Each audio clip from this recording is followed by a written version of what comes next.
Hi everyone, welcome to the bare minimum education. तो आज हम डिस्कस करेंगे 28 नवंबर 2022 की द हिंदू और द इंडियन एक्सप्रेस का न्यूज़पेपर एनालिसिस।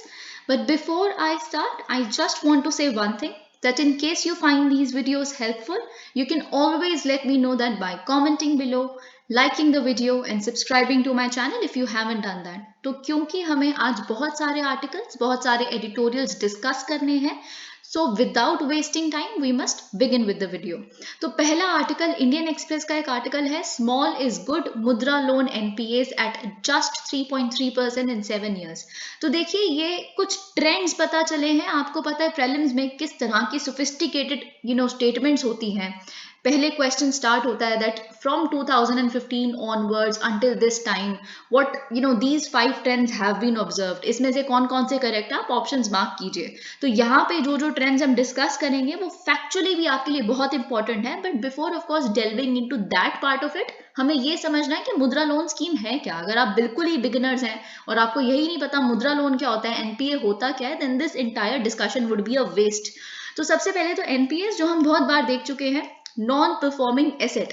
तो देखिए, इससे पहले कि एक एसेट नॉन परफॉर्मिंग कैसे बन जाता है, आपको ये पता होना चाहिए कि एक बैंक की जब बैलेंस शीट बनती है तो बैलेंस शीट में आपको पता है कि क्या होता है। एक साइड पे लिखा होता है प्रॉफिट, एक साइड पे लिखा होता है लॉस, या फिर एक साइड पे लिखा होता है एसेट्स, एक साइड पे लिखा होता है लायबिलिटी, राइट। तो ये जब एक अगर हम कंसिडर करें तो एसेट, अब मैं कहती हूं कि एसेट एक बैंक के लिए एक लोन होता है जो वो डिसबर्स करता है, लेकिन उनकी लायबिलिटी होती है जो डिपॉजिट्स आप उनके पास डिपॉजिट करते हैं। ठीक है, तो अब ऐसा कैसे हो सकता है, क्योंकि अगर वो लोन दे रहे हैं तो उनके पास से तो पैसा चला गया, तो वो एसेट कैसे हो गया उनका। देखिए, वो लोन उनके लिए एसेट इसलिए है क्योंकि आप उस पर इंटरेस्ट पे करेंगे और साथ में अपना प्रिंसिपल अमाउंट तो वापस करेंगे ही करेंगे। ठीक है, तो of course it becomes profitable for them and they're earning something on it. Hence, it is an asset. The loans banks are disbursing are assets for them. How are your deposits liabilities for them? क्योंकि जो आप deposit करेंगे जितना भी पैसा, उस पे वो इंटरेस्ट पे कर रहा है, बैंक आपको इंटरेस्ट पे कर रहा है। तो उसकी सरदर्दी के साथ में ये भी है कि वो जो आपने डिपॉजिट्स करवाए हुए हैं वो कभी भी आप विड्रॉ कर सकते हो, तो उनको अपने पास से वो पैसा देना पड़ेगा। तो इसीलिए आपकी डिपॉजिट्स उनके लिए एक लायबिलिटी हो जाती है। अब एक एसेट, एक लोन कब नॉन परफॉर्मिंग एसेट बन जाता है, जब आपकी जो डेडलाइन है, डेडलाइन के भी 90 दिन बाद तक इंटरेस्ट पेमेंट जब आप नहीं करते, आई से इंटरेस्ट पेमेंट, तब वो एसेट एक नॉन परफॉर्मिंग एसेट बन जाता है। ठीक है, तो अब हमने एनपीए देख लिया, हम थोड़ा सा मुद्रा लोन के बारे में समझ लेते हैं कि क्या है। ओके, तो अगर हम बात करें the micro units development and refinance agency मुद्रा, इसको एस्टैब्लिश किया गया था प्राइम मिनिस्टर नरेंद्र मोदी जी द्वारा 2015 में।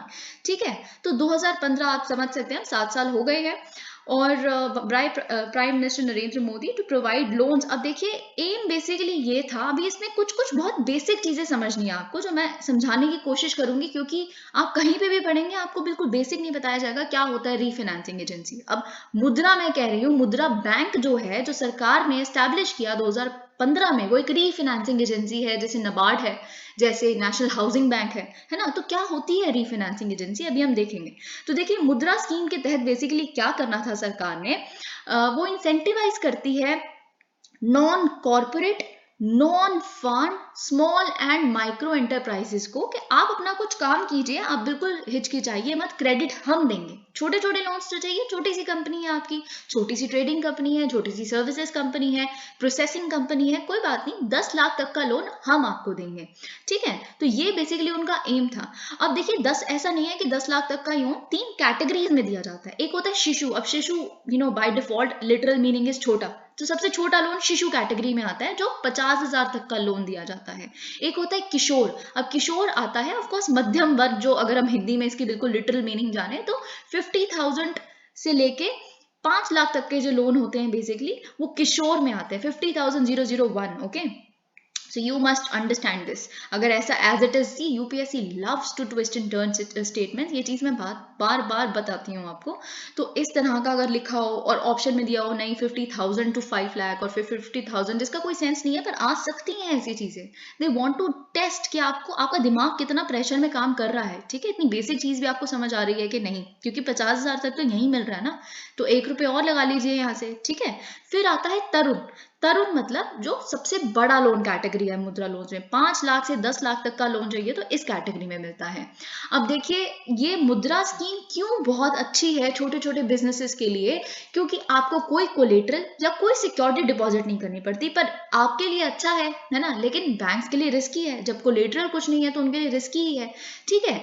तो इसीलिए बेसिकली अगर जो बैंक्स हैं, प्राइवेट बैंक्स हैं या फिर पब्लिक बैंक्स हैं या रीजनल रूरल बैंक्स हैं, सारे बेसिकली आपको ये जितने कैटेगरी ऑफ बैंक्स हैं आपको लोन्स देंगे स्कीम के तहत, ठीक है। तो फिर मुद्रा बैंक क्या करेगा?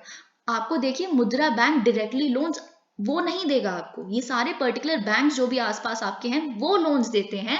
पर मुद्रा बैंक एक रीफाइनेंसिंग एजेंसी है, यानी कि जो लोन आप इन प्राइवेट बैंक से, पब्लिक बैंक से या जिस बैंक से भी ले रहे हैं, माइक्रो फाइनेंसिंग इंस्टीट्यूशन से ले रहे हैं, स्मॉल फाइनेंस बैंक से ले रहे हैं, बेसिकली वो भी पहले मुद्रा बैंक से लोन लेते हैं बहुत ही मिनिमल इंटरेस्ट रेट पे और फिर आपको आगे लोन देते हैं।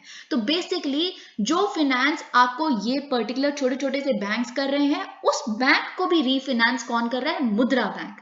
इसीलिए तो बजट दिया जाता है बेसिकली, ठीक है, बैंक्स को।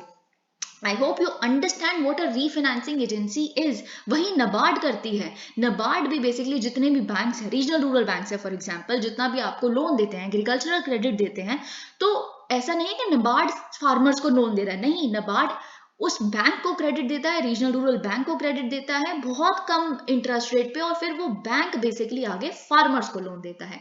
यही हाउसिंग बैंक करता है। ये नहीं कि आपको घर खरीदना है तो नेशनल हाउसिंग बैंक के पास आप चले जाएंगे, नहीं, नेशनल हाउसिंग बैंक कुछ पर्टिकुलर बैंक्स को लोन देता है, फिर बैंक्स आपको लोन देते हैं।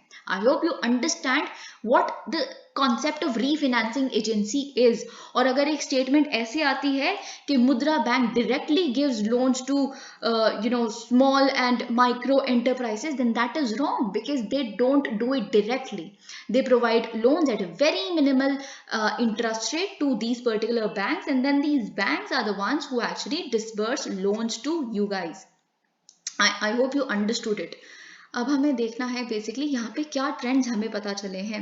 अब देखिए पिछले 7 सालों में बेसिकली जब से लॉन्च हुआ है मुद्रा का, borrowers of Mudra loans essentially micro and small enterprises have paid their EMIs equated monthly statements, okay, installments to banks, I'm really sorry, equated monthly installments to banks। इसका मतलब क्या है कि जैसे नॉन परफॉर्मिंग एसेट्स बाकी होते हैं उसके कंपैरेटिवली आप अपनी EMIs टाइम टू टाइम पे भर देते हैं। अगर आप मुद्रा लोन्स, मतलब small loans are performing better, they are better performing assets, okay. Non performing assets of banks for Mudra loans including those. अब देखिए कोविड-19 के पैंडेमिक में बहुत सारे जो एसेट्स थे वो नॉन परफॉर्मिंग हो गए क्योंकि किसी के पास पेइंग कैपेसिटी नहीं थी। पर मुद्रा लोन्स क्योंकि बहुत छोटे अमाउंट में लिए जाते हैं तो उसको वापस करने की कैपेसिटी ज्यादा थी लोगों की, और पैंडेमिक के दौरान भी इन्होंने काफी अच्छा परफॉर्म किया, okay. So it was lower than the average NPAs of the sector as a whole, ठीक है। पूरे बैंकिंग सेक्टर में जितने भी NPAs होते हैं जो एवरेज है उसके कंपैरेटिवली बहुत कम था पैंडेमिक के टाइम पे भी मुद्रा लोन्स का NPA में कन्वर्ट होना, okay। This is of course according to an RTI which was I believe filed by the Indian Express itself। bad loans under the प्रधानमंत्री। अब देखिए बहुत सारी स्टेटमेंट्स आप इकोनॉमिक सर्वे में देखते हैं। अब इकोनॉमिक सर्वे में आपको बहुत सारी स्टेटमेंट्स मिलती है, फिर आप सोचते हैं इन्हीं में से आ जाएगा कुछ ना कुछ प्रेलिम्स में, लेकिन प्रेलिम्स में कोई और ही स्टेटमेंट्स आई होती है, जैसे बांग्लादेश या श्रीलंका या कौन सा हमारा सबसे ज्यादा ट्रेड हुआ था इन टर्म्स ऑफ वॉल्यूम। अब आप कहेंगे ये तो इकोनॉमिक सर्वे में था ही नहीं, तो कहीं तो था। तो इंडियन एक्सप्रेस में ऑलमोस्ट हर हफ्ते में एक इस तरह की RTI का रिस्पॉन्स आता है जिसमें बैंकिंग सेक्टर का या किसी और पर्टिकुलर सेक्टर का ये डेटा निकलता है। तो यहीं से स्टेटमेंट्स आती हैं एक्चुअली में, अगर आप थोड़ा नोटिस करना शुरू करेंगे तो। Okay, bad loans under the Pradhan Mantri Mudra Yojana for all banks, public, private, foreign. तो फॉरेन बैंक्स भी प्रोवाइड कर सकते हैं आपको, state cooperative, regional rural and small finance. Since the launch of the scheme on April 8, 2015 added up to ₹46,000 crore, okay. तो ये देखिए अगर हम देखें जितना अमाउंट ऑफ लोन मिल रहा है उसका केवल 3.3% ही परफॉर्म नहीं कर रहा, उसके सिर्फ 3.3% ही एनपीएस में कन्वर्ट हो रहा है। ओके, सो अगर हम पूरे बैंकिंग सेक्टर का बात करें, उसमें कितने लोन्स दिए गए में से कितने loans basically non performing asset में कन्वर्ट हो रहे हैं, वो 5.97 है, मतलब अराउंड 6% आप लगा सकते हैं और ये 3% लगा सकते हैं। तो अगर एक स्टेटमेंट ये आ जाती है कि मुद्रा लोन में सिर्फ हाफ अराउंड, मतलब half of the national average NPS हो रहे हैं, दैट इज करेक्ट। ओके, तो यहाँ से हमें बेसिकली ये पता चलता है। बाकी कुछ मैं बहुत ब्रीफली आपको ट्रेंड्स बताना चाहूंगी जो बिल्कुल स्टेटमेंट्स के रूप में आपके पास आ सकते हैं, तो आपको समझ आना चाहिए कि एक्चुअल में यहाँ पे लिखा क्या है। अब देखिए यहाँ पे बहुत इंपॉर्टेंट है कि 3 कैटेगरीज हमने अभी देखी, शिशु लोन होता है, फिर उसके बाद किशोर लोन होता है, फिर उसके बाद तरुण लोन होता है। अब एक स्टेटमेंट ये आती है कि सबसे ज्यादा एनपीएस किस तरह की कैटेगरी के लोन्स बन रहे हैं, तो वो ऑब्वियस है, ये बिल्कुल लॉजिकल है। आप सोच के देखिए, शिशु लोन्स, क्योंकि अगर 50,000 तक का आप लोन ले रहे हो तो ऑफ कोर्स उसकी भरपाई करने में, उसकी ईएमआईज वापस देने में इतना ज्यादा आपको नहीं हेजिटेंसी होगी, क्योंकि छोटा लोन है। तो ऑफ कोर्स सबसे ज्यादा कम एनपीएस, यानी कि सिर्फ 2.25% of the disbursements actually got converted into NPS in terms of शिशु लोन्स। ठीक है, हाईएस्ट हमने कहाँ देखे, किशोर लोन्स में देखे हैं। अगर अब देखिए, अब ये लॉजिक जो आपने यहाँ पे लगाया, अगर आप यही वाला लॉजिक यहाँ पे लगाएंगे कि अब सबसे बड़े सबसे बड़े लोन होंगे, सबसे ज्यादा एनपीएस उसी में आ रहे होंगे, यानी कि तरुण अगर होंगे तो तरुण लोन्स में सबसे ज्यादा एनपीएस कन्वर्ट हो रहे हैं, दैट इज रॉन्ग। क्योंकि किशोर लोन्स में, यानी कि 50,000 एक रुपए से लेके 5 लाख तक के लोन्स हैं, उसमें 4.49% of the loans are actually getting converted into NPAs. तो और तरुण लोन्स की अगर हम बात करें तो 2.29%। तो आई होप यू अंडरस्टूड इट। अगर इंक्रीजिंग या डिक्रीजिंग ऑर्डर में आ जाए तो आपको लगाना आना चाहिए एनपीएस के टर्म्स में। ओके, तो यहाँ से आपको ये पता चलता है। आप चाहें, अगर आप इसकी फिजिकल कॉपी पढ़ते हैं इंडियन एक्सप्रेस की, या आप डिजिटल कॉपी भी पढ़ते हैं, please take a screenshot of it, कि सेव इट बेसिकली। अगर इस चीज को आप थोड़ा सा गो थ्रू कर लेंगे अपने प्रीलिम्स से पहले, it would definitely be very very beneficial for you. Okay, अगर हम बाकी ट्रेंड्स देखें, पब्लिक सेक्टर बैंक्स अकाउंटेड, अब देखिए ऑब्वियसली अगर हम नेशनल एवरेज की बात करें, सबसे ज्यादा कहाँ से एनपीएस आता है, पब्लिक सेक्टर में। प्राइवेट सेक्टर के कंपैरिजन में पब्लिक सेक्टर बैंक्स में सबसे ज्यादा एनपीएस होते हैं, ये वैसे भी आपको पता है। वही सेम ट्रेंड मुद्रा लोन्स में भी फॉलो हो रहा है कि 46% आप देख सकते हैं जितने भी एनपीएस हैं मुद्रा लोन्स के, वो पब्लिक सेक्टर के पास है। So I hope you understand this. Okay, अगर हम प्राइवेट बैंक्स की बात करें, अब ऑब्वियसली अगर पब्लिक सेक्टर बैंक्स बुरा परफॉर्म कर रहे हैं तो कोई तो अच्छा परफॉर्म कर रहा है, तो वो प्राइवेट सेक्टर बैंक्स है, क्योंकि of course they have like very very good recovery plans. यानी कि उनको अपना, प्राइवेट सेक्टर बैंक्स जो है ना, देखिए प्रॉफिट माइंड सेट पे चलते हैं।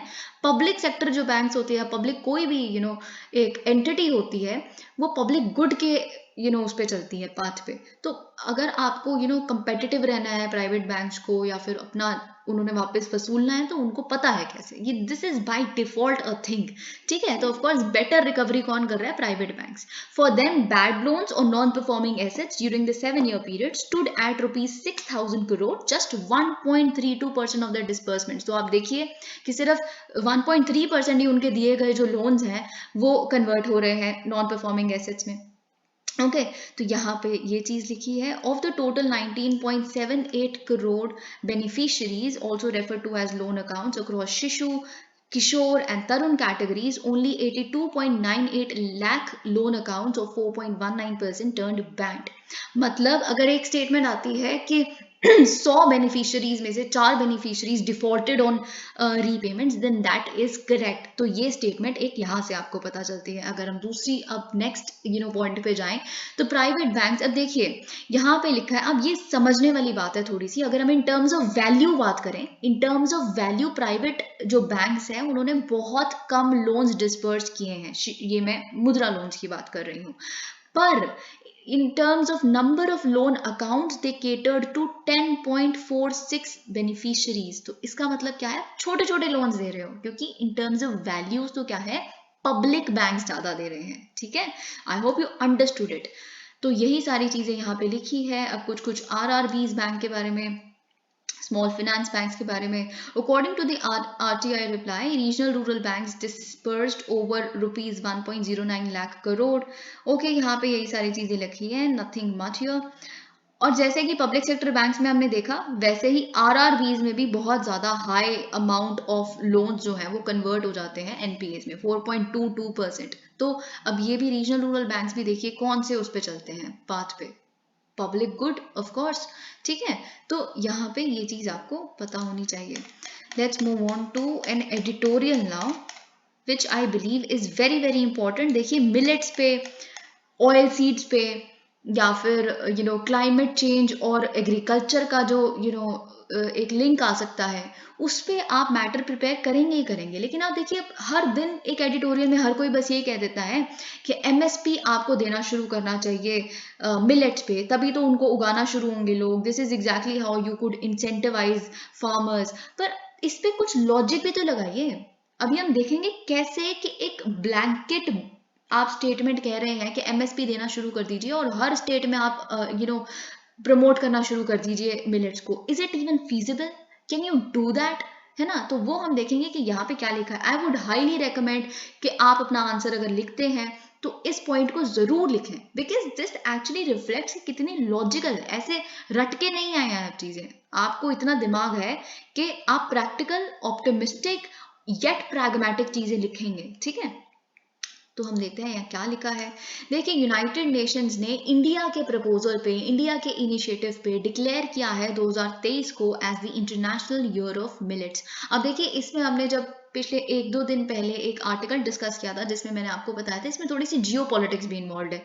जियो पॉलिटिक्स कैसे इन्वॉल्व है? अब देखिए हम G20 की प्रेसिडेंसी हमने ली है, हम हर जगह ऑलमोस्ट ग्लोबल साउथ का नैरेटिव लिखने लगे हैं। तो ग्लोबल साउथ की ही कंट्रीज हैं, अफ्रीकन और एशियन कंट्रीज ही हैं जो मिलेट्स उगाती हैं। ये वास्ट एडवांस्ड कंट्रीज जो आप देखते हैं वो मिलेट्स ना खाते हैं ना उगाते हैं, ठीक है। तो जब आप कह रहे हो कि आप इंटरनेशनल ईयर ऑफ मिलेट्स का प्रपोजल इंडिया की वजह से सेलिब्रेट किया जा रहा है 2023 में, तो of course you become the leader of the global south that way. Of course it's a little bit of geopolitics involved. अभी बहुत सारी चीजें हम आज डिस्कस करेंगे जो बहुत हद तक ये दिखाएगी कि क्या G20 की प्रेसिडेंटशिप से रिलेटेड हर चीज हम कर रहे हैं आजकल। ओके तो अब देखिए बात क्या है, हमारे इनिशिएटिव पे ये इंटरनेशनल ईयर तो डिक्लेयर हो गया, पर हमारी खुद की प्रोडक्शन इन न्यूट्री सीरियल्स की कितनी ही है ये बात हमें पता है कि, ठीक है, कितनी कम है। It has fallen from 23 to 24 million to 19 to 20 million tonne over the last 4 to 5 decades. यानी कि पिछले 40 से 50 सालों में आप देख सकते हैं इनकी प्रोडक्शन कितनी ज़्यादा कम हो गई है। आप जानते हैं जवार, बाजरा, हमने मैप के साथ देखा था। अगर आपका एक फुल फ्लेजेड क्वेश्चन मिलेट्स पे आ जाता है या कैसे भी, तो आप मैप ज़रूर ड्रॉ कीजिए। आप ये तीन जो जवार, बाजरा और रागी, इनकी डिस्ट्रीब्यूशन ज़रूर बताएं। बाजरा मैंने आपको बताया था बाय डिफॉल्ट, आपको पता है कि बाजरा राजस्थान में सबसे ज़्यादा उगता है। जवार मैंने आपको बताया था महाराष्ट्र में सबसे ज़्यादा उगता है। तो आप कुछ कुछ डिस्ट्रीब्यूशन वाली स्टेट्स इनकी याद कीजिए और ज़रूर मैप प्रिपेयर कीजिए। ओके तो अब देखिए आप, ये थोड़ा आयरॉनिकल है कि हम खुद सबसे ज़्यादा प्रोडक्शन में कम होते जा रहे हैं और फिर भी हमारे इनिशिएटिव पे international year of millet celebrate हो रहा है। अब रीज़न क्या है कि प्रोडक्शन कम होता जा रहा है? सिंपल रीज़न है, लॉजिकल रीज़न है कि प्रोडक्शन ना ही प्रोड्यूसर्स की चॉइस है कि वो प्रोड्यूस करें मिलेट्स को, ना ही कंज्यूमर्स की चॉइस है। प्रोड्यूसर्स भी तो तब प्रोड्यूस करेंगे ना जब कोई डिमांड हो। जब कंज्यूमर्स डिमांड ही नहीं कर रहे मिलेट्स की तो फिर क्यों प्रोड्यूस करेंगे वो, ठीक है। अब क्यों डिमांड नहीं कर रहे कंज्यूमर्स, आप ये ऑफ कोर्स सोच सकते हैं कि क्यों नहीं कर रहे होंगे। क्योंकि उनका डो नीड करना, यानी कि आटा गूंदना या फिर रोटीज रोल करना बहुत ईजी है। जो हम आटा यूज करते हैं गेहूं का सिंपल, वो काफी इजी है। अब क्यों? क्योंकि उस आटे में, व्हीट में बेसिकली ग्लूटन होता है। ग्लूटन एक प्रोटीन होता है, ठीक है। अब जो ग्लूटन प्रोटीन है वो बेसिकली डो को बहुत कोहेसिव, इलास्टिक और इजी टू रोल बना देता है। ये तो बहुत बेसिक चीज हो गई। अब आप समझ रहे पूरा आर्टिकल क्या ऐसा ही नहीं, नहीं, आर्टिकल में बहुत इंटरेस्टिंग चीजें हैं और इम्पोर्टेंट भी। ओके अब इसीलिए बेसिकली इनका जो ब्रेड होता है it comes out soft unlike with millets. अब मिलेट्स बेसिकली ग्लूटेन फ्री होते हैं, ठीक है। अब देखिए जब आप मिलेट्स के बारे में लिखिए, ऑफ कोर्स आप एक बायोलॉजिकल डायमेंशन भी लिख सकते हैं, because public health is very important. अब डायबिटिक पेशेंट्स वगैरह, वो जितने भी जिनको ग्लूटेन एलर्जी होती है बेसिकली, वो भी तो ग्लूटेन फ्री सब्सटीट्यूट ढूंढते हैं ना व्हीट के, तो उनके लिए भी इंपॉर्टेंट है, ठीक है। तो बेसिकली क्योंकि इन तरह के मिलेट्स में ग्लूटेन नहीं होता, तो इसीलिए इलास्टिसिटी और वो सॉफ्टनेस वो नहीं होती इसमें। अगर हम पब्लिक डिस्ट्रीब्यूशन सिस्टम की बात करें, उन्होंने राइस और व्हीट को एक्सेसिबल बनाया है टू इवन रूरल पुअर, क्योंकि इससे पहले ये इनके लिए सिर्फ और सिर्फ एस्पिरेशन एस्पिरेशनल सीरियल्स होते थे, they could have only dreamed of having access to it. Okay, जिस तरह की पावर्टी इनिशियली हमारे भारत में एग्जिस्ट करती थी, for farmers millets are orphan crops. Farmers भी देखिए इनको नहीं उगाना चाहते।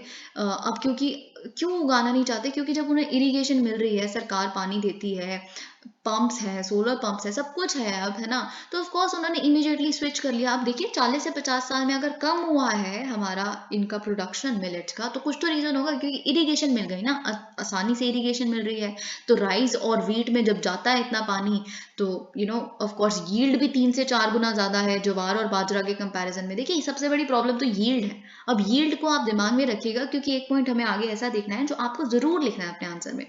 That said, cultivation of millets deserves a special push given their nutritional superiority over wheat and rice, whether in terms of, अब देखिए अमीनो एसिड प्रोफाइल अगर हम देखें, यानी कि प्रोटीन्स देखें या वाइटामिन देखें या फाइबर कंटेंट देखें, वो ऑफ कोर्स बहुत ज़्यादा है व्हीट और राइस के कंपैरिजन में मिलेट्स में। ठीक है, वो of course drought resistant crops भी हैं और हार्डी क्रॉप्स भी है। ऑफ कोर्स उनको डिस्ट्रॉय करना इतना आसान नहीं है। तो क्यों है? क्योंकि उनका ग्रोइंग सीजन बहुत छोटा है। 70 से 100 दिन में बेसिकली इनका ग्रोइंग सीजन पूरा कंप्लीट हो जाता है। अगर हम पैडी और वीट को कंपेयर करें तो 120 से 150 दिन लगते हैं उनके ग्रोइंग सीजन को कंप्लीट होने में।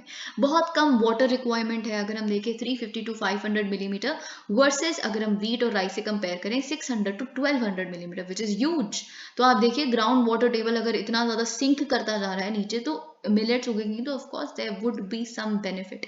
अब देखिए राइट स्ट्रैटेजी ये नहीं है कि आप हर जगह इसको प्रमोट करने लग पड़े इसकी कल्टीवेशन को। आपकी स्ट्रैटेजी रीजन स्पेसिफिक होनी चाहिए। So the headline is region specific strategy, region specific pragmatic strategy.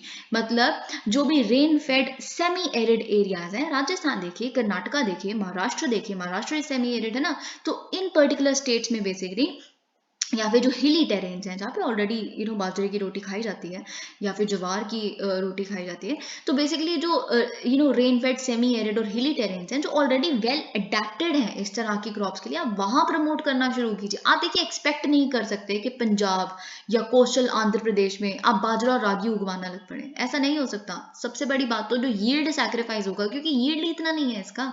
अब वो जो इस सालों से अगर कोई ग्रीन रेवोल्यूशन के टाइम से पंजाब हरियाणा ये लोग उगा ही रहे हैं अगर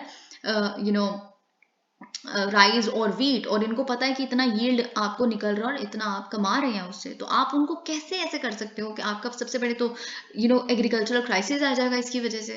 ठीक है, और अपॉर्चुनिटी कॉस्ट आप जो उनको लेनी पड़ेगी या उठानी पड़ेगी for diverting irrigated land for these would be far too high. So it is not a realistic approach. Realistic approach ये है that you incentivise farmers in western Rajasthan, southern Karnataka और eastern Madhya Pradesh who are already cultivating bajra, ragi and minor millets, कि आप basically rice और wheat पे shift ना हो। हम आपको एमएसपी दे रहे हैं, हम आपको प्रमोट करने की कोशिश कर रहे हैं, तो इस तरह का रीजन स्पेसिफिक स्ट्रैटेजी होनी चाहिए। Okay, these districts or regions can in turn be developed as clusters for particular millets। यानी कि देखिए क्या हो सकता है कि कुछ कुछ डिस्ट्रिक्ट ऐसे हैं जहाँ पे एक पर्टिकुलर तरह की क्रॉप बहुत सालों से उगाई जा रही है, और उसके बिल्कुल नेबरिंग कोई डिस्ट्रिक्ट ऐसा हो सकता है जहाँ वो भी उगती है, तो बेसिकली क्लस्टर बन जाएगा। राइट, आप क्लस्टर फॉर्मेशन कीजिए जिससे उनकी क्या होगी, आप कोऑपरेटिव फार्मिंग भी थोड़ी सी प्रमोट कर सकते हैं किसी तरह से, और फिर उनकी जो बार्गेनिंग पावर है उन फार्मर्स की वो बढ़ जाएगी, यील्ड ऑटोमेटिकली बढ़ना शुरू हो जाएगा। So that could be a region specific strategy. अब इसी तरह की region specific strategy basically adopt की जा सकती है इवन फॉर बूस्टिंग कंजम्पशन। अगर हम इंडिया में देखें, जस्ट लिसन टू मी, क्या डेटा बताता है और कैसे आपको लिखना है। ठीक है, डेटा अगर हम देखें 2021-22 का, 14.89 लाख स्कूल्स जहां पे बेसिकली 26.52 करोड़ स्टूडेंट्स हैं। Okay, these plus another 14 lakh preschool anganwadi centres, ये अलग है आंगनवाड़ी सेंटर्स। तो दे ऑफ कोर्स आंगनवाड़ी सेंटर्स देख लीजिए, ये स्कूल्स देख लीजिए जिसमें इतने सारे स्टूडेंट्स हैं। ठीक है, ये बहुत बड़ी पोटेंशियल मार्केट है मिलेट्स के लिए। ऑफ कोर्स आपको कहीं और जाने की अभी तो जरूरत ही नहीं है। आप of course you continue supplying rice and wheat.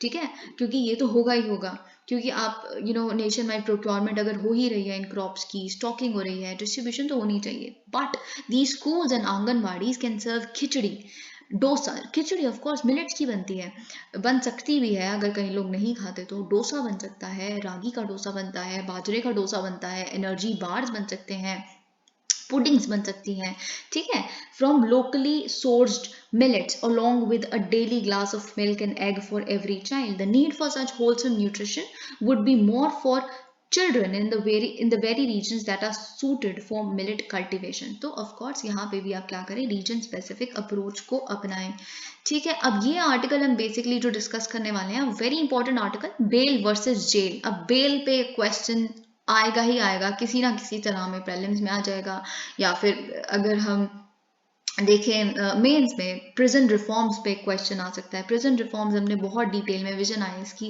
Videos में ऑलरेडी डिस्कस किए हैं, तो मैं आई बटन में लिंक कर दूंगी, अगर बाय चांस आपने वो वीडियोस नहीं देखी है तो आप ज़रूर जाके देख सकते हैं। आई एम नॉट श्योर अगर इस महीने की मैं विजन आईएएस की पॉलिटी और इकोनॉमी की वीडियोस अपलोड कर पाऊंगी या नहीं कर पाऊंगी, for now I can not say that.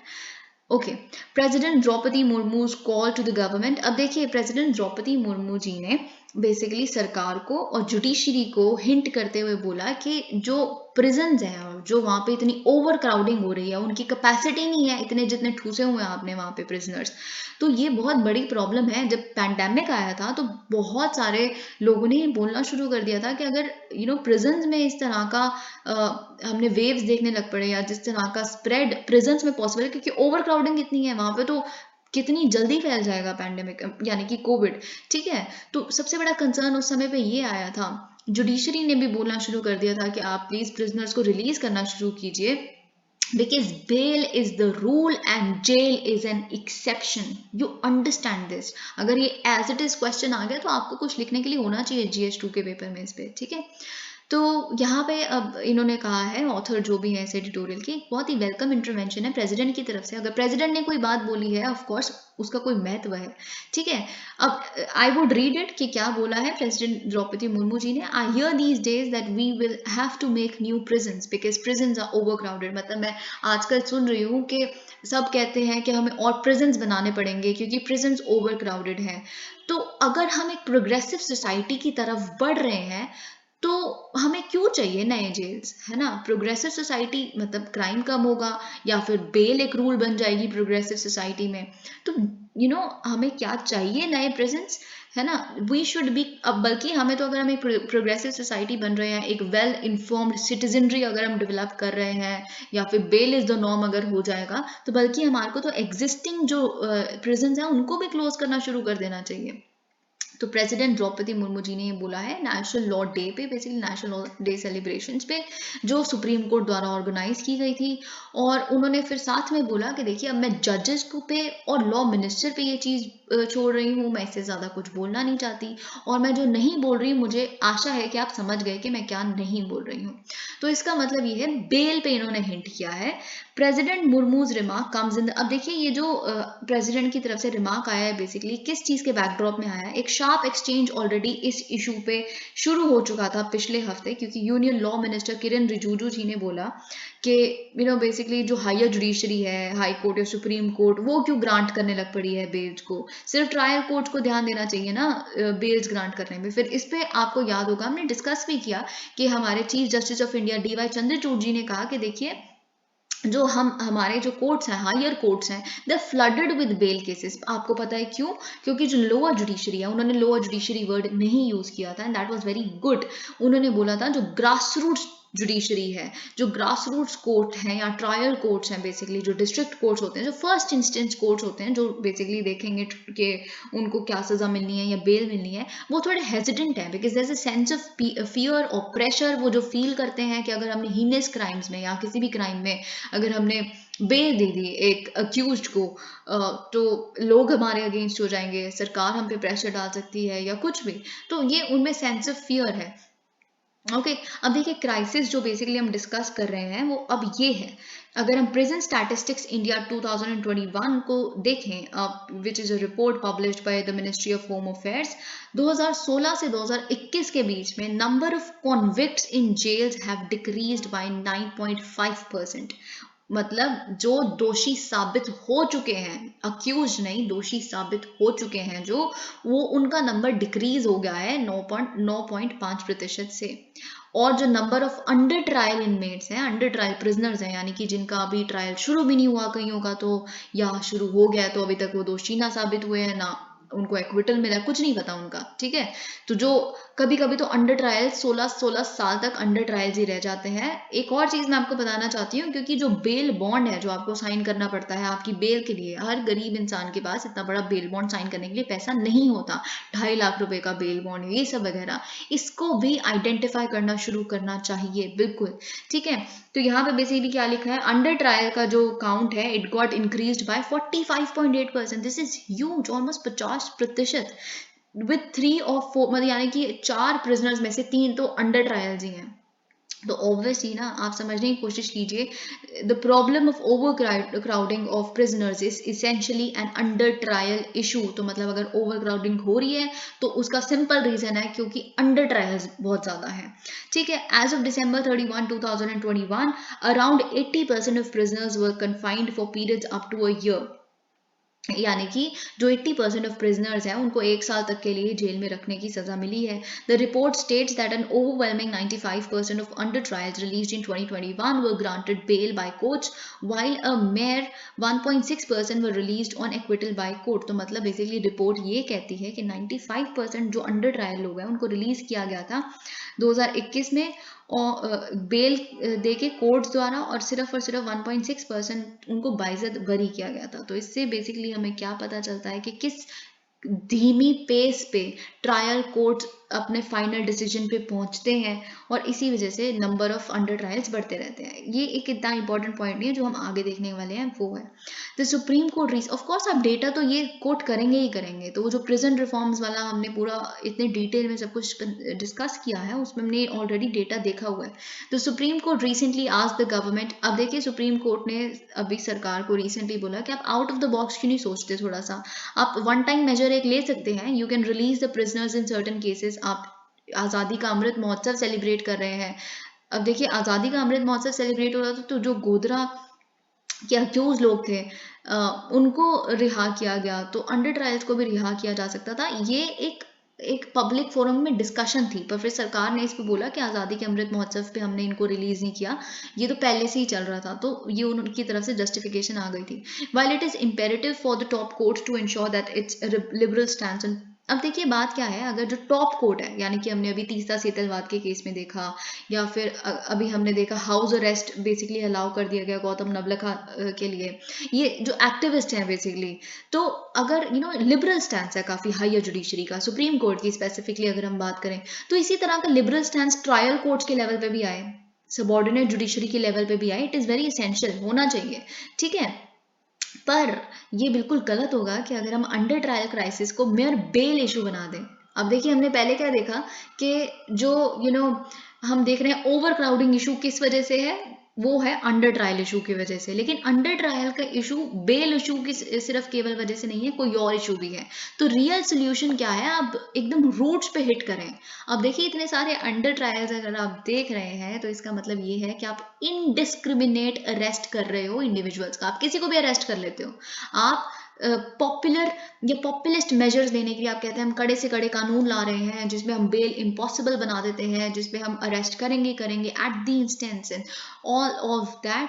तो इस तरह के जो क्रिमिनल लेजिस्लेशंस आ रही हैं, स्पेशल क्रिमिनल लेजिस्लेशंस, जो डेफिनेटली पॉपुलिस्ट मेजर्स होते हैं बहुत बार, when you try to oppose bail at the maximum, और आप कहेंगे कि हम क्राइम के बिल्कुल खिलाफ लड़ते हैं डट कर।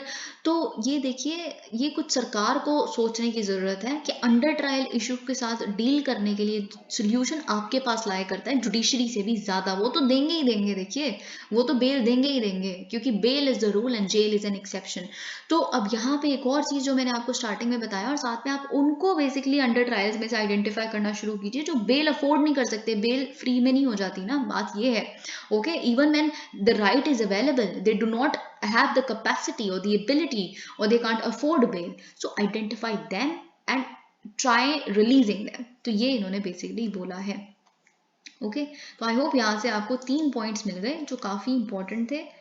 Okay, China's anti-lockdown protests spread to dozens of campuses. Now this is very very rare, मतलब ये ऐसा हो रहा है, ये विश्वास करना ही बहुत मुश्किल है, but still हो रहा है, तो of course it is good for people of China to understand that they have certain rights as well.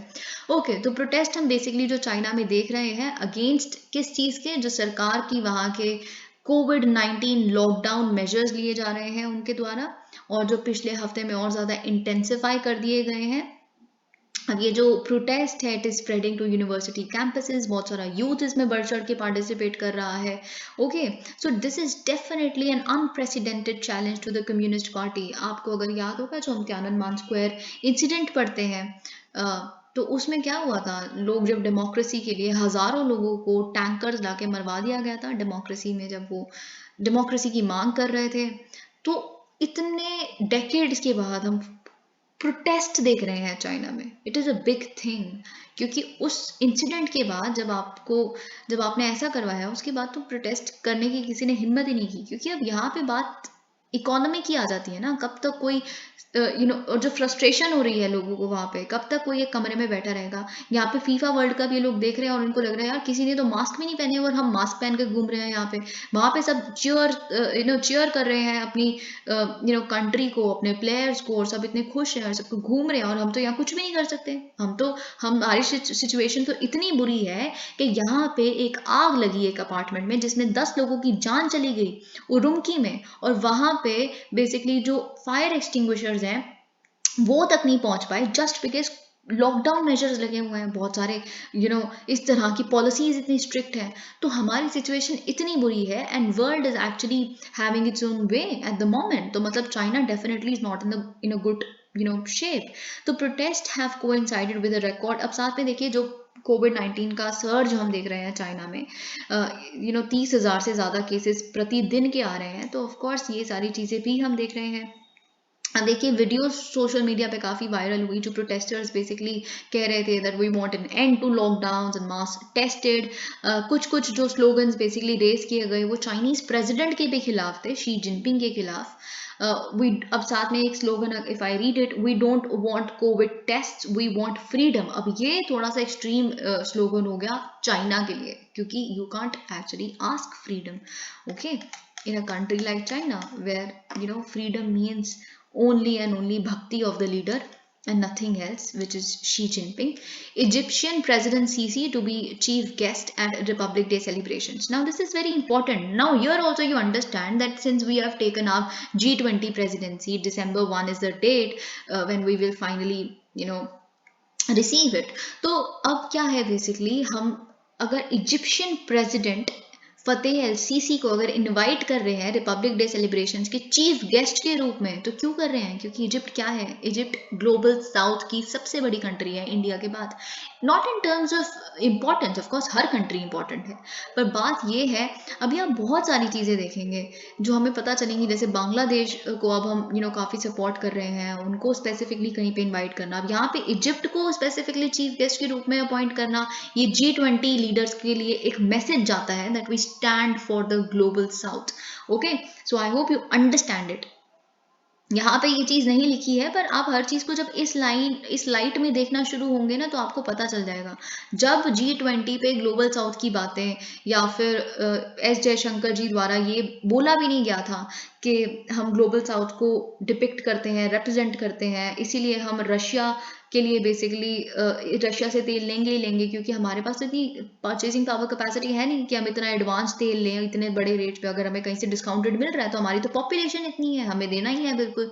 तो global south is in pen. इस तरह की जो स्टेटमेंट्स आने से भी बहुत पहले हमने डिस्कस करना शुरू कर दिया था, जब हमने प्रिकर्सर एडिटोरियल्स कवर किए थे कि क्या होगा. G20 अब एकदम डिफंक्ट हो चुकी थी. G20 में कोई बातचीत नहीं हो रही थी, किसी तरह की सॉलिड लीडरशिप किसी कंट्री ने पिछले 3-4 सालों से प्रोवाइड की.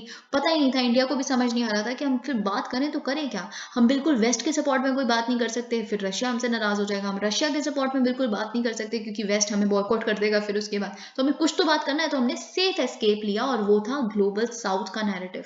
और वह see, it is good, of course I am not denying. India traditionally, conventionally, very wholeheartedly has supported the cause of global south even today. even though हम खुद नंबर 3rd कंट्री बनने वाले हैं कुछ ही सालों में, डेटा ये कहता है, पर हमने कभी भी डेवलपिंग कंट्रीज के कॉज को नहीं छोड़ा है, हम हमेशा रिप्रेजेंट करते हैं। बट नेवरदलेस हमारी डिप्लोमेसी बहुत स्मार्ट है और ये चीज़ G20 के नैरेटिव से पता चलती है। तो Egyptian president Abdul Fattah al Sisi will be the chief guest of at the Republic Day celebrations in January 2023, the ministry of external affairs announced. तो external affairs minister S Jaishankar basically October में Egypt गए थे, जहाँ पे उन्होंने बोला था कि काफ़ी अच्छा पर्सनल बॉन्ड पर्सनल रिलेशनशिप है प्राइम मिनिस्टर नरेंद्र मोदी और मिस्टर सीसी के बीच में। अब दोनों कंट्रीज एक्चुअल में एक और चीज़ इंपॉर्टेंट बना देती है हम दोनों के रिश्ते को, वो ये है कि हम दोनों ही अपने 75th एनिवर्सरी, यानी कि हम दोनों के जो डिप्लोमेटिक रिलेशंस है उसके 75th एनिवर्सरी को सेलिब्रेट कर रहे हैं। और आपको याद होगा हम इजराइल के साथ अपने 30th ईयर को 30th आप कह सकते हैं रिलेशनशिप ईयर को सेलिब्रेट कर रहे हैं, यानी कि 30 साल हो गए डिप्लोमेटिक रिलेशंस एस्टैब्लिश हुए इजराइल और इंडिया के बीच में। तो ये कुछ चीज़ें ना जो आप एक पर्टिकुलर ईयर में अगर आप देख रहे हैं इजराइल और इंडिया के बीच में, तो वो क्यों इंपॉर्टेंट हो जाता है इंडिया और इजराइल का रिश्ता, क्योंकि हम एक स्पेसिफिक डेट पे पहुंच गए हैं। अब इजिप्ट क्यों इंपॉर्टेंट हो जाता है, देखिए आप ऑलरेडी देख रहे हैं कि अफ्रीका और बाकी जो लैटिन अमेरिकन कंट्रीज, इनकी इंपॉर्टेंस, इस पे क्वेश्चंस प्रिपेयर करना शुरू कीजिए। आई अंडरस्टैंड इस पे बहुत कम मटेरियल अवेलेबल है, वो इधर उधर बिट्स एंड पीसेस में आपको कुछ कुछ मिलेगा, बट आई वुड सजेस्ट कि आप अगर इस तरह के आर्टिकल्स आते हैं तो उसको एक होलिस्टिक मैनर में कवर करने की कोशिश करें। अगर हम इजिप्ट और इंडिया की बात करें, we were the founding members of the movement of non aligned, नाम के हम फाउंडिंग मेंबर्स थे, आपको ये बात पता है 1950 के समय में, ठीक है। और तब से लेके अभी तक इजिप्ट और भारत का रिश्ता काफ़ी अच्छा रहा है और हमने डीकोलोनाइजेशन के कॉज को काफ़ी सपोर्ट किया है दोनों ने मिलके। ये सारी चीज़ें आपको पता है। दोनों कंट्रीज री इन्वेंट कर रहे हैं अपने ट्रस्टेड बायलेटरल पार्टनरशिप को through newer initiative such as green energy. अब देखिए of course it is very important, क्योंकि इंडिया तो बहुत बढ़ चढ़ के पार्टिसिपेट करती है ग्रीन एनर्जी में। नेशनल हाइड्रोजन मिशन आप जानते हैं, या फिर इंडिया द्वारा जितना पार्टिसिपेशन हम इंटरनेशनल सोलर अलायंस के रूप में देख लीजिए, ये सब कुछ बहुत इंपॉर्टेंट बना देता है ग्रीन एनर्जी के बायलेटरल रिलेशनशिप को किसी भी कंट्री के साथ। अगर हम इस साल के जुलाई की बात करें तो इजिप्ट ने एक MOU साइन किया था इंडिया के रिन्यू पावर के साथ फॉर $8 बिलियन, जहाँ पे बेसिकली हम एक क्लीन हाइड्रोजन फैसिलिटी बनाएंगे स्यूज किनाल के इकोनॉमिक जोन में, ठीक है। तो ये सारी चीज़ें Egypt along with Bangladesh, the United, अब इजिप्ट के साथ साथ और भी कंट्रीज आएंगी, ऑफ कोर्स हमारी गेस्ट कंट्रीज और भी हैं, कहाँ पे नेक्स्ट ईयर के G20 समिट में। आई होप अब आपको समझ आ गया होगा, ठीक है, क्योंकि हम एक समिट होल्ड करेंगे अपनी प्रेसिडेंटशिप के तहत, तो इजिप्ट आएगी, बांग्लादेश आएगी। अब ये बांग्लादेशी बेसिकली मैंने आपको बताना है, ठीक है, बांग्लादेश क्यों इंपॉर्टेंट है।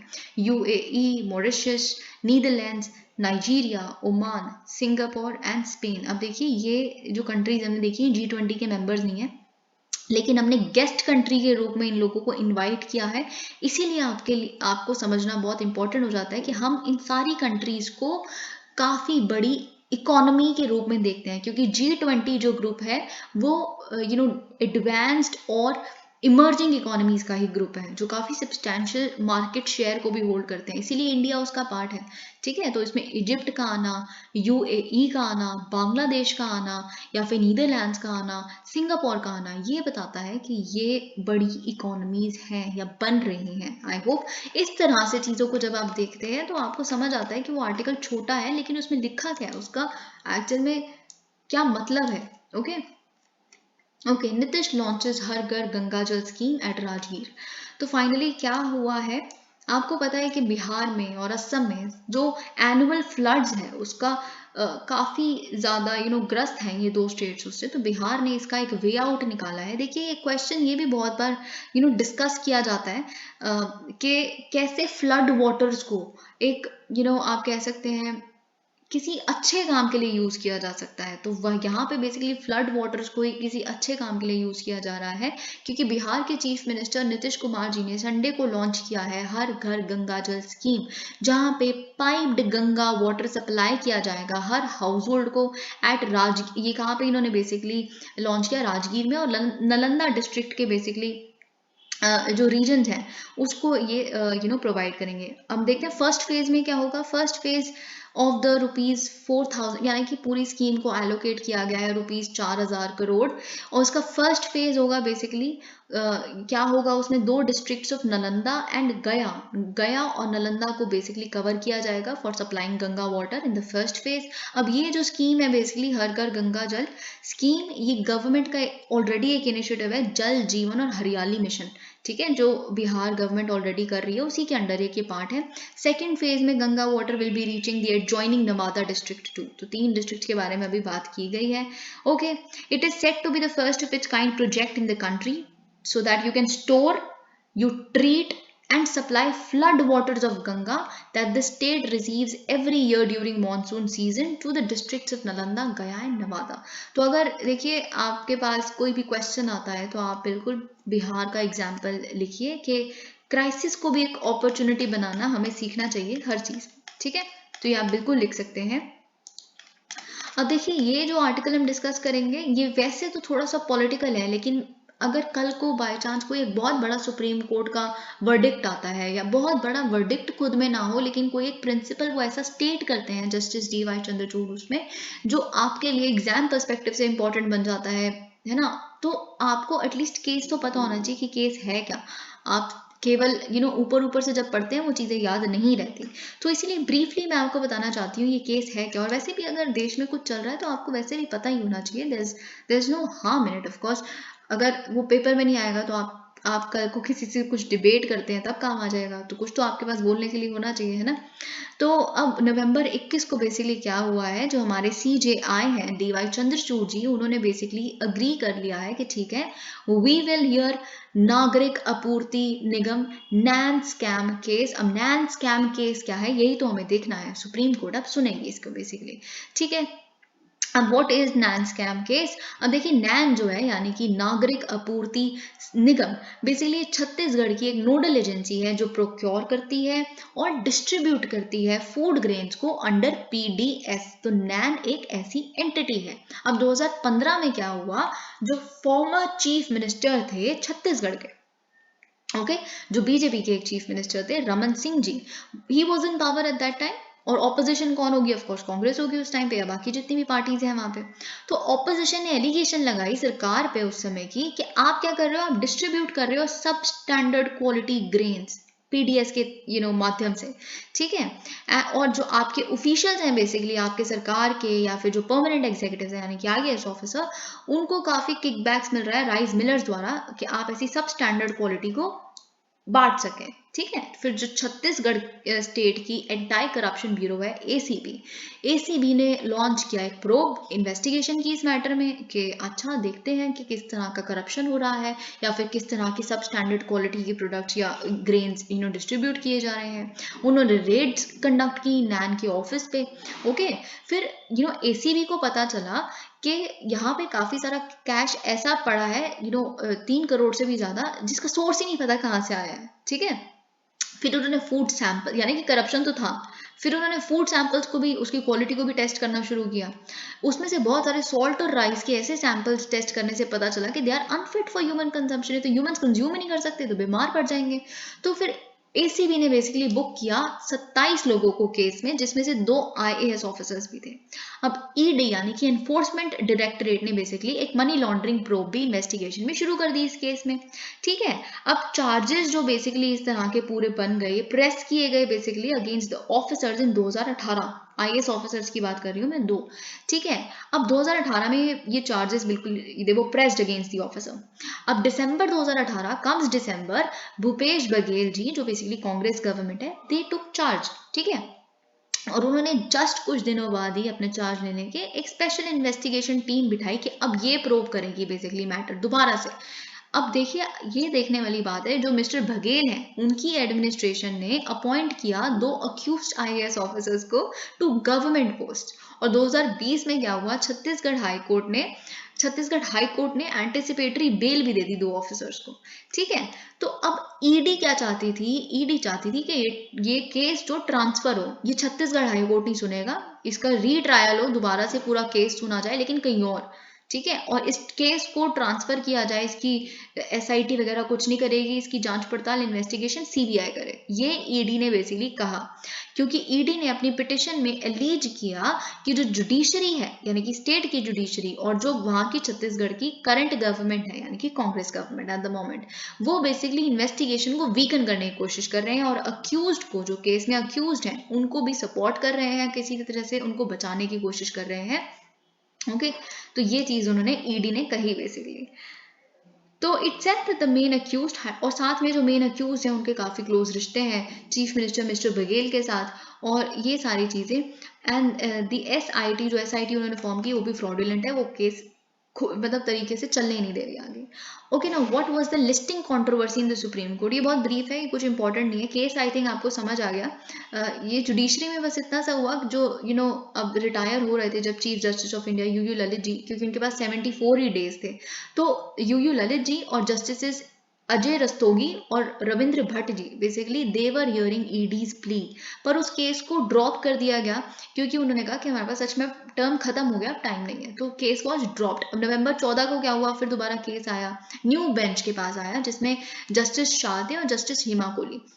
लेकिन ऑफ कोर्स जो कपिल सिब्बल जी हैं, सीनियर एडवोकेट, जो छत्तीसगढ़ गवर्नमेंट को रिप्रेजेंट कर रहे हैं, उन्होंने ऑब्जेक्ट करते हुए बोला, देखिए कन्वेंशन तो यही कहता है सुप्रीम कोर्ट का, कि अगर ये पहले केस जो 2 एसोसिएट जजेस थे, जो यूयू ललित जी के साथ थे, रविंद्र भट्ट जी, और साथ में जो उस समय पे और थे अजय रस्तोगी जी, उन्हीं द्वारा ये केस सुना जाना चाहिए। तो जस्टिस डीवाई चंद्रचूड़ जी ने रिस्पॉन्ड करते हुए बोला कि देखिए, मैं खुद को साथ में अपॉइंट करके, क्योंकि उस टाइम पे भी चीफ जस्टिस ऑफ इंडिया थे और मैं चीफ जस्टिस ऑफ इंडिया हूँ, तो कर सकता हूँ, और साथ में रस्तोगी जी और भट्ट जी भी आ सकते हैं, पर एक्चुअल में क्या होगा, वो ऑलरेडी 2 बेंचेस को लीड कर रहे हैं, तो फिर उनको वो बेंच को तोड़ के यहाँ लाना पड़ेगा। पर मंडे को फाइनली जस्टिस रस्तोगी और भट्ट के साथ बेसिकली जस्टिस डीवाई चंद्रचूड़ ने खुद को ये केस दे दिया है, और वो फाइनली अब सुनेंगे ये केस। तो देखिए, वही है कि इससे पहले कुछ लैंडमार्क निकल के आया है किसी सुप्रीम कोर्ट में, कोई प्रिंसिपल ऐसा एस्टैब्लिश कर दे, या कुछ बोल दे कि गवर्नमेंट और उसमें क्या एक करप्शन में वो रंजी है, कोई भी बात निकल के आ जाए, आपको केस तो पता होना चाहिए नैन स्कैम केस है क्या बेसिकली। ठीक है, what is blue bugging and how is it used to hack Bluetooth enabled devices. अब देखिए, बहुत बार ऐसा हो जाता है कि मैच द फॉलोइंग आ जाती है, अब दिया होगा these are the different forms of malware, और आप मैच कीजिए कि किस तरह के मालवेयर में क्या होता है। तो अगर एक दिखा है रैंसमवेयर, क्या होता है, रैंसमवेयर को आप मैच करेंगे कि पैसे मांगते हैं आपको दोबारा अपना कंप्यूटर खोलने के लिए या कुछ भी खोलने के लिए, ठीक है। तो वैसे ही अगर ब्लू बगिंग आ जाता है, और ब्लू बगिंग आपको पता ही नहीं है कि क्या होता है, तो इसीलिए यहाँ पे बस मुझे आपको इतना बताना है कि ब्लू बगिंग का मतलब क्या होता है।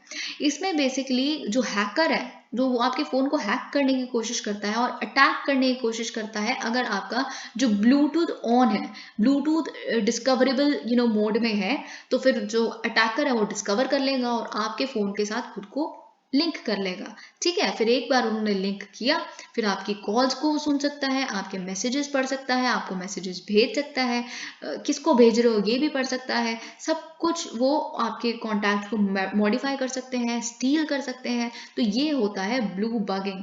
तो devices Bluetooth must be in discoverable mode, which is the default। अब देखिए, यही होता है ना, डिफॉल्ट सेटिंग होती है मोस्ट डिवाइसेस में है। ओके, तो hacker of course would pair up with your device via Bluetooth, और ये एक बार कनेक्शन एस्टैब्लिश हो गया, फिर तो of course the hacker would have its way.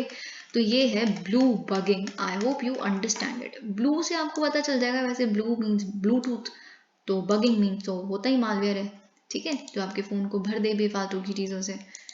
Invitation from India as a G20 guest shows growing importance of Bangladesh economy. Now, this is very, very interesting. I found it interesting, and there are certain things which I would want to tell you also. अब देखिए, अपने सारे neighbours, अब देखिए, हम एक neighbourhood policy को follow करते हैं, अगर उसमें से एक नेबर हमने कुछ स्पेसिफिकली G20 के गेस्ट लिस्ट में रखा है, G20 में आप हो भी नहीं मेंबर, लेकिन G20 क्योंकि एक इमर्जिंग इकोनॉमीज की, बड़ी बड़ी इकोनॉमीज का एक ग्रुप है, तो आप अगर बांग्लादेश को इनवाइट कर रहे हो, तो इसका मतलब क्या है कि आप बांग्लादेश को एक बहुत बड़ी इकोनॉमी समझते हैं। ओके, तो यही बेसिकली यहाँ पे लिखा गया है। The Indian government has invited only Bangladesh as one of the 10 guest countries during its presidency of the G20 beginning on December 1। अब टाइज डेफिनेटली स्ट्रेंथन होंगे इस इन्विटेशन के बाद, क्योंकि हमने बहुत सारे ऑलरेडी प्रोजेक्ट्स साइन किए हैं। शेख हसीना जी जब हमारी कंट्री में आई थी अभी रिसेंटली, तो उन्होंने काफ़ी बातें की। हमने रिवर लिंक रिवर अग्रीमेंट्स के बारे में बात किया। तीस्ता पे तो हम कुछ नहीं रीच कर पाए, पर छोटी छोटी रिवर्स के बारे में हमने बात की और उस पर अग्रीमेंट्स भी साइन किए। ओके, तो of course there are projects already energy के टर्म्स में, कनेक्टिविटी के टर्म्स में जो हम लागू कर रहे हैं। Okay, so here is Bangladesh deputy foreign minister, जो कह रहे हैं कि उनके क्या प्लान है बेसिकली रशिया से एनर्जी लेने के। तो अब रशिया वेस्ट, क्या वेस्ट, अब देखिए मैं आपको बस यहाँ से ये बताना चाहती हूँ कि कैसे भारत की इतनी फियरलेस डिप्लोमेसी जो हम फॉलो कर रहे हैं ना, क्योंकि जिसे आप स्ट्रेटेजिक ऑटोनॉमी का भी एक लेवल ऊपर कह सकते हैं, वो बहुत कॉन्फिडेंस दे रहा है इस तरह की और कंट्रीज को भी, हमारे नेबरिंग कंट्रीज या बाकी कोई छोटी कंट्री जो बहुत बार प्रेशर को सकम कर जाती है। बांग्लादेश उनमें से एक है। अब बांग्लादेश अगर रशिया के साथ, देखिए जब हम एब्सटेन करते हैं ना यूएनएससी के रेजोल्यूशंस में जो रशिया के खिलाफ ली जाती है, तो आप हमेशा उसमें बांग्लादेश का नाम भी पढ़ेंगे जो एब्सटेन करता है। अब तो पाकिस्तान भी करता है। पाकिस्तान पहले ना करता क्योंकि सो कॉल्ड अलाय हुआ करता था पाकिस्तान यूएसए का, लेकिन अभी पाकिस्तान सबसे बड़ा अलाय किसका है? चाइना का है। और चाइना अब किसकी दोस्त है? रशिया की दोस्त है। तो ये बांग्लादेश का भी बार बार एब्सटेन करना आप नोटिस करा कीजिए। जब भी मैं एक आर्टिकल आपको समझाती हूँ तो मैं डेफिनेटली बताती हूँ कि आप साथ में ये भी देखिए कि कौन कौन एब्सटेन कर रहा है हमारे साथ। ठीक है, तो I would of course explain what is written here now. What are the issues you would like to see? अब देखिए इनसे पूछा गया कि आप किस तरह का G20 के एजेंडा पे इश्यूज चाहेंगे कि डिस्कस किए जाए। अब देखिए पहले तो इन्होंने बताया कि ये इनविटेशन ये डेफिनेटली दिखाता है कि बांग्लादेश की इंपॉर्टेंस ग्रो हो रही है as one of the world's fastest growing economies. और आपको यहाँ पे डेटा से पता चल जाएगा ये ऑलरेडी 41st लार्जेस्ट इकोनॉमी है और it is set to be 32nd largest economy by 2030, which is of course tremendously nice. Okay, अगर हम बांग्लादेश की बात करें, ये कहते हैं कि हम G20 पे अपना एक्सपीरियंस शेयर करना चाहेंगे बाकी मेंबर्स के साथ क्लाइमेट चेंज पे, और थोड़ा बहुत एक्सपीरियंस ये भी कि हम कैसे इकोनॉमी को ग्रो कर रहे हैं। प्राइम मिनिस्टर शेख हसीना और प्राइम मिनिस्टर नरेंद्र मोदी, उन दोनों ने आइडेंटिफाई किया है पावर्टी को as the most common enemy. तो of course a little bit of talks on poverty as well, we can see that also. अब इन्होंने साथ में बोला है कि क्लाइमेट चेंज और इकोनॉमिक प्रॉस्पेरिटी डेफिनेटली G20 में भी हमारी प्रायोरिटी रहेगी। अगर हम बात करें, जब क्वेश्चन इनसे पूछा गया during Miss Hasina's visit in September, India and Bangladesh agreed to a number of energy projects including a high speed diesel pipeline. तो अब क्या प्रोग्रेस है इस डीजल पाइपलाइन के ऊपर? तो इन्होंने बोला डेफिनेटली डीजल पाइपलाइन तो वाज वन ऑफ देम। एक और था the other major one is the Rooppur nuclear power plant. Rooppur nuclear power plant जो है बेसिकली वो सेटअप किया जा रहा है रशियन टेक्नोलॉजी के साथ और रशियन फंडिंग के साथ। अब इंडिया भी कुछ कुछ फंड कर रही है एलओसी के तहत, डिस्ट्रीब्यूशन के टर्म्स में, या फिर ट्रांसमिशन लाइंस लेइंग डाउन के टर्म में। और बांग्लादेश तो थोड़ी बहुत फंडिंग करेगा, सो करेगा। जो अडानी इलेक्ट्रिसिटी प्लांट है झारखंड में, it is ready for integration on December 16 and during this time of power shortage. Of course आपको पता है बांग्लादेश में बहुत ज़्यादा पावर शॉर्टेज चल रही है। आपको याद होगा हमने डिस्कस किया था कि कैसे, मैंने आपको बताया था एक ट्रिनिटी बन सकती है बांग्लादेश, नेपाल और इंडिया के बीच में। इंडिया फंडिंग प्रोवाइड कर सकता है अगर हम अपने नेबर्स को कहते हैं हम नेबरहुड पॉलिसी फॉलो करते हैं, और हमारे नेबर्स कहीं ना कहीं हमसे कटते दिखते हैं। इतना करने के बाद भी हमेशा से, श्रीलंका को देखिए आप या बाकी कंट्रीज को देख लीजिए, तो कुछ तो रीजन है। तो कोई बात नहीं, हम फंडिंग प्रोवाइड करेंगे। नेपाल आपको पता है हाइड्रो इलेक्ट्रिसिटी और हाइड्रो पावर में कितना ज़्यादा स्ट्रॉन्ग उसका है, काफ़ी स्ट्रॉन्ग होल्ड है वहाँ पे। और लेकिन बांग्लादेश में सबसे बड़ी नीड किस चीज़ की है कि बांग्लादेश में पावर शॉर्टेजेस हैं। तो पावर का वहाँ पे बहुत दिक्कत है, वहाँ पे पावर कट्स हो जाते हैं, बिल्कुल ब्लैकआउट्स हमने पीछे देखा था। तो क्या हो सकता है, हम फंडिंग देंगे, नेपाल इलेक्ट्रिसिटी जनरेट करेगा और बांग्लादेश उसका रिसीवर होगा। इस तरह का कुछ बांग्लादेश रिटर्न में दे सकता है जो नेपाल को और इंडिया को चाहिए। तो कुछ ऐसा एक अग्रीमेंट हो सकती है। Okay, there is a scope there. Okay, तो बेसिकली यहाँ पे ये लिखा है, we are also working on India with proposals for renewable energy bringing solar energy from the Indian grid. तो इंडियन ग्रिड में जो सोलर एनर्जी है उसको बांग्लादेश तक पहुँचाने की भी बातचीत चल रही है।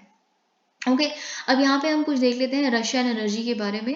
ओके, तो when the Ukraine war broke out and sanctions began, Russian energy sounded like a very cheap option. और इंडिया ने काफ़ी इसका आप कह सकते हैं एडवांटेज उठाया, हमने काफ़ी गुड यूज़ किया इस चीज़ का, अगर हमें डिस्काउंट पे मिला तेल हमने लिया, ठीक है। तो इन्होंने बोला हमने भी एक्सप्लोर करा इस ऑप्शन को कि हम इम्पोर्ट करें रशियन ऑयल को, पर अनफॉर्चुनेटली बात क्या है ना, हम क्या कर रहे हैं, क्रूड ऑयल इंपोर्ट कर रहे हैं। अब क्रूड ऑयल को एज इट इज थोड़ा बेच सकते हो आप, क्रूड ऑयल को रिफाइन भी तो करोगे। तो हमारे पास रिफाइनरीज हैं, लेकिन बांग्लादेश में एक ही लार्ज रिफाइनरी है और वो इतना सूटेबल नहीं है कि फिर आप रशियन क्रूड को इंपोर्ट करना शुरू करें। तो इन्होंने बोला कोई बात नहीं, हम क्रूड ऑयल नहीं इंपोर्ट कर सकते, तो हमने basically we are discussing with Russia कि हम कैसे रिफाइंड प्रोडक्ट्स ही, रिफाइंड तेल ही उनसे लेना शुरू कर दें, या रशियन LNG है ना लेना शुरू कर दें, लिक्विफाइड नेचुरल गैस। अब इनसे क्वेश्चन पूछा गया कि क्या इम्पैक्ट करेगा ये US और EU के साथ आपका जो रिश्ता है उसको भी, या इस तरह की बातें उन्होंने। ओके, अब साथ में फिर इसका अगर हम रिस्पॉन्स पढ़ें तो इसमें इन्होंने बोला है एनर्जी। अब देखिए बिल्कुल सिंपल सी बात है, लॉजिकल बात है, अगर एडवांस कंट्रीज इतनी सी उनकी बुद्धि में नहीं घुसती ये बात, तो फिर उनको कोई नहीं समझा सकता, क्योंकि उनके लिए इश्यूज हमेशा ऐसे लगते हैं कि उनके इश्यूज बहुत इंपॉर्टेंट है, और बाकी जो एक कंट्री जो इतनी नहीं है वेल ऑफ, और भी दिक्कतें हैं, उनको ये चीज़ समझ नहीं आती। वो कह देते हैं कि एग्रीकल्चर में से, राइस में से आप मिथेन का कंट्रोल करना शुरू करो, लाइफ स्टॉक सेक्टर खत्म ही कर दो, बहुत ज़्यादा मिथेन रिलीज होती, कैसे हो सकता है ऐसे? खाना खाना छोड़ते क्या हम? एनर्जी और फूड एसेंशियल कमोडिटीज़ हैं जो एक नेशन का हक है, और अपने नेशनल इंटरेस्ट के लिए उसे जो करना पड़े वो करता है। अब वही इंडिया कर रहा है और वही बांग्लादेश भी करना चाहता है, अब इसीलिए उन्होंने इंडिया का एग्जाम्पल दिया है यहाँ पे, ठीक है। अब साथ में इन्होंने बोला है कि रशिया के साथ हमारा डिफेंस कॉपरेशन भी है ही, काफ़ी हिस्टोरिकल नीड बेस्ड और बायलेटरल रिश्ता है हमारा। तो इसीलिए बेसिकली वेस्ट के साथ हमारा कोई स्ट्रेन नहीं आएगा, और कोई वेस्ट के साथ भी हमारे रिश्ते ठीक हैं, we have quite a good bilateral engagement with them too. और हम प्राइवेट सेक्टर कॉपरेशन की भी बात कर रहे हैं वेस्टर्न कंट्रीज़ के साथ, तो वो तभी कर पाएंगे ना जब कंफर्टेबल रिश्ता होगा। तो ऐसी कोई दिक्कत नहीं है, पर बात बस इतनी है कि हमारी पोजीशन बहुत क्लियर है, और हमें अब कोई कहेगा कि नहीं आप रशिया से मत इंपोर्ट करो कुछ या कुछ भी, तो हम नहीं करने वाले। We are not going to succumb to any sort of pressure. We have learn this from India only. India has become a vishwa guru in teaching each and every country. Turkey भी हमसे इंस्पिरेशन लेके अपना कह सकते हैं आपके जो डी हाइफनेशन जो कर रहा है अपने रिश्तों की, नेटो का मेंबर होने के बाद भी SCO का फुल फ्लेजेड मेंबरशिप चाहता है, नेटो का मेंबर होने के बाद भी अभी जो उनके वहाँ पे टेरर बॉम्ब अटैक हुआ है एक उनकी मार्केट में, उसके बाद भी उन्होंने कहा कि हमें सब पता है कि इन टेररिस्ट को कौन सपोर्ट करता है, जो हिंट था US की तरफ, ठीक है। और बाकी जो नेटो कंट्रीज हैं, फिनलैंड और स्वीडन, इस तरह के कंट्रीज के, ठीक है। तो ये अब बहुत इंडिया कॉन्फिडेंस दे रहा है दूसरी कंट्रीज को भी। Did not attend Indian Ocean meet held by China से ऑस्ट्रेलिया मालदीव्स ऑफिशियल्स। तो देखिए अब ये बिल्कुल एप्ट टाइम पे आई है, क्योंकि ये आना बहुत ज़रूरी भी था, क्योंकि अगर ऐसा नहीं होता तो इंडिया बहुत इन्फ्यूरिएट हो जाती। तो अब देखिए आपको पता है कि एक okay we will discuss it in the course of time. Australia और मालदीव्स ने संडे को कहा है कि हमने कोई पार्टिसिपेशन नहीं की है, जो अभी रिसेंटली एक Indian Ocean region forum convene किया गया था चाइना द्वारा, हमने उसमें कोई पार्टिसिपेशन नहीं की है। हमारी सरकार, हमारी कोई डेलीगेशन वहाँ पे नहीं गई थी। आपको अगर कोई प्राइवेट मेंबर्स एक दो वहाँ पे गए हुए दिखे तो वो सरकार थोड़ना है। तो हम इंडिया को देखिए, ऑस्ट्रेलिया क्या है, क्वाड का मेंबर है। ऑस्ट्रेलिया वैसे ही चाइना को बहुत अच्छा नहीं मानता, ऑस्ट्रेलिया और चाइना के रिश्ते बिल्कुल बर्बाद हो चुके हैं प्रेजेंटली, ठीक है। तो ऑस्ट्रेलिया का आप जानते हैं कि अभी रिसेंटली हमारा फ्री ट्रेड एग्रीमेंट भी रेटिफाई कर दिया उन्होंने, ऑस्ट्रेलिया क्वाड का मेंबर है, बहुत सारी चीज़ें हैं। Australia needs India, India needs Australia. आप जानते हैं कि किस तरह से अब जॉब्स अपॉर्चुनिटीज़ ऑस्ट्रेलिया में खुल रही हैं इंडिया के लिए, और बहुत सारी चीज़ें हैं। तो Australia can not of course attend a meeting जो इंडियन ओशन रीजन पे है, और इंडियन ओशन नाम ही इंडिया से आ रहा है, वरना इसका एशिया पैसिफिक ओशन हुआ करता था एक समय पे नाम। तो आप उसमें इंडिया को ही नहीं बुला रहे, आपने इन्वाइट ही नहीं किया इंडिया को। तो of course Australia being a friend वो नहीं गए, उनकी सरकार नहीं गई। मॉलडीव्स की अगर हम बात करें, मॉलडीव्स क्यों नहीं गया, क्योंकि मॉलडीव्स को भी जितना सपोर्ट भारत ने किया है वो किसी कंट्री ने नहीं किया। मॉलडीव्स को ये बात बहुत अच्छे से पता है कि जो डेट ट्रैप डिप्लोमेसी आज श्रीलंकन आइलैंड के साथ हुई है, कल हमारे आइलैंड के साथ भी हो सकती है। अगर कोई एक अच्छा दोस्त है तो वो इंडिया है, इसीलिए वो एक इंडिया फर्स्ट पॉलिसी फॉलो करते हैं। I hope you know all of this, okay. तो इसीलिए मालदीव्स भी हमें बिट्रे नहीं कर सकता था और इसीलिए वो नहीं गया। तो ये बेसिकली उन्होंने क्लैरिफिकेशन दी है। अब देखिए, लेकिन चाइना ने तो कहा था, चाइना की ये जो नई एक उन्होंने डेवलपमेंट एड एजेंसी खोली है, China International Development Corporation Agency सिट का, तो इसने तो बेसिकली क्या कहा कि 19 countries from the region actually representatives from 19 countries in the region came together, है ना। तो 19 कंट्रीज के रिप्रेजेंटेटिव्स में जो 2 कंट्रीज हैं ये नहीं थी एक्चुअल में, उसके आपने प्राइवेट मेंबर्स को नहीं आप उनके रिप्रेजेंटेटिव्स गिन सकते। ओके, तो इसीलिए बेसिकली दोनों ने अपनी क्लैरिफिकेशन दी है। ओके, तो इसमें आपको पता है पाकिस्तान के रिप्रेजेंटेटिव थे, इंडोनेशिया, श्रीलंका, बांग्लादेश, मॉलडीव्स नहीं था, इन्होंने मॉलडीव्स गलत बोला था, तो ये सब कुछ आपको पता है। ओके, नो गवर्नमेंट प्रेजेंस, तो यहाँ पे बेसिकली यही सारी चीज़ें कही हैं कि ऑस्ट्रेलिया के अगर हम देखें, no Australian government, but there was of course Australia के फॉर्मर प्राइम मिनिस्टर जो थे केविन रड। अब देखिए केविन रड की अगर हम बात करें ना, तो बहुत सारी जगहों पे he is actually an intellectual, India भी बहुत बार आते रहते हैं, तो काफ़ी उनको इंटरेस्ट है चीज़ों को स्टडी करने में, उनको किताबें लिखनी होती हैं, इसीलिए वो ऑर्गेनाइजेशन में पार्टिसिपेट कर देते हैं फोरम्स में। और अगर हम बात करें फॉर्मर मालदीव्स प्रेसिडेंट मोहम्मद वहीद हसन, ये भी गए थे, वर्चुअली इन्होंने ज्वाइन किया था, यानी कि जूम मीटिंग या कुछ इस तरह से, तो वो अपनी इंडिविजुअल कैपेसिटी में गए थे, जस्ट बिकॉज उनको देखना था कि किस तरह की बातें होती हैं फोरम में, क्या क्या इंडिया के खिलाफ होता है, इंडियन ओशन का कॉन्सेप्ट क्या है इनका, मरीन सिक्योरिटी के बारे में क्या बातें हुई, डिजास्टर रेजिलियंस के बारे में यहाँ पे क्या बातें हुई, वो सब कुछ हम देख चुके हैं। China grants free fuel to Sri Lanka's fisherman, यहाँ पे चाइना ने बेसिकली संडे को कहा है कि हमने डोनेट किया है 10.6 million litres of diesel to Sri Lankan farmers and fisherman to facilitate their work in the most affected sectors of agriculture and fishery. अब the vessel carrying the fuel donation was received by, अब ये तो हो गया, वैसे China अगर इतनी मदद कर रहा है तो चाइना और भी चीज़ों में मदद कर सकता था। चाइना जनवरी जब से इनका इकोनॉमिक क्राइसिस शुरू हुआ तो चाइना उनको कुछ एड दे सकता था, लाइन ऑफ क्रेडिट दे सकता था, तब तो चाइना रिमेन साइलेंट। चाइना ने अभी तक इनके लोन माफ़ नहीं किए, लोन को रीस्ट्रक्चर नहीं किया। श्रीलंका बार बार अब भारत को ये कहता है कि अगर आप हमारे लोन्स को रीस्ट्रक्चर करोगे, आपको पता है श्रीलंका के 3 क्रेडिटर्स हैं, कौन कौन, एक तो चाइना नंबर 1, फिर उसके बाद इंडिया और जापान है, ये 3 ही उनके क्रेडिटर्स हैं। अब आईएमएफ ने भी बोला है कि हम इनको लोन पैकेज, बेल पैकेज तब देंगे जब ये जो इनके 3 क्रेडिटर्स हैं जो ऑलरेडी उन्होंने इनको लोन दिए हुए हैं वो रीस्ट्रक्चर ना कर दे। रीस्ट्रक्चरिंग ऑफ लोन्स क्या होता है कि आप या तो कह दें कि आप इंटरेस्ट रेट बहुत कम लेंगे पहले के मुकाबले, और या फिर आप कहते हैं कि आप रिटर्निंग टाइम पीरियड आपका 10 साल था या 1 साल था, तो अब आप हमें 35 साल में दे दीजिएगा। This is how you soften a loan, ठीक है। तो अब जब तक हम अपने लोन्स को रीस्ट्रक्चर नहीं कर देते तब तक आईएमएफ का बेल आउट पैकेज भी इनको नहीं मिलेगा। Let's see what happens. China बस ऐसे अपनी इमेज मेंटेन करने के लिए श्रीलंका के दोस्त हैं, all that nonsense they talk about us when they go to Sri Lanka, कि श्रीलंका अपनी सॉवरेनिटी चूज करती है, इंडिया को चूज नहीं करती। तो ये बस थोड़े बहुत ऐसी चीजें करते रहते हैं, बाकी कॉन्क्रीट है तो इन्होंने कुछ नहीं की श्रीलंका की। Thank you so much, please like the video.